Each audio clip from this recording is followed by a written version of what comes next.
Oats হালুয়া বানানোর জন্য আমি প্রথমেই ফ্রাইং প্যানে নিয়ে নিয়েছি একটুখানি ঘি। এবার ঘিতে আমি ১ কাপ মতো আমি নিয়েছি এখানে ওটস। সেটাকে ড্রাই রোস্ট করে নিতে হবে।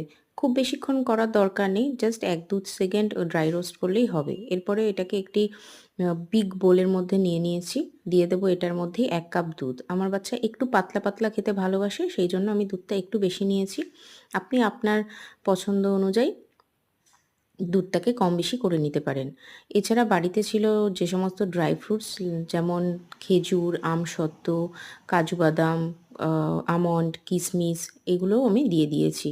যাতে মুখে পড়লে একটুখানি ভালো লাগে। এরপরে একটুখানি রেস্টিং টাইম দিলে একটু বসে যাবে, দুধটাও একটু ঘন, ঘন হয়ে যাবে। তাহলে খেতেও ভালো লাগবে। গার্নিশিং এর জন্য দিয়ে দিয়েছি আমসত্ত্ব, কাজু, কিশমিশ, আমন্ড বাদাম আর একটু চকো চিপস। বাচ্চাদের জন্য বানাচ্ছি তো, বাচ্চারা যাতে মন খুশি হয়ে খেয়ে নেয়, সেই জন্য দিয়েছি একটু চকো চিপস। দেখতেও ভালো লাগে, একটু ব্রাইটও হলো আর ওদের মন খুশিও হলো।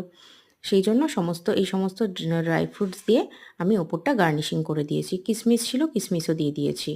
এরপরে সুইটনার হিসাবে আমি দিয়েছি লাস্টে একটুখানি হানি। আপনার বাড়িতে যা সুইটনার হিসাবে খেতে পছন্দ করে বাচ্চা, আপনি সেই হিসাবে সুইটনার হিসাবে অ্যাড করতে পারেন সেটা।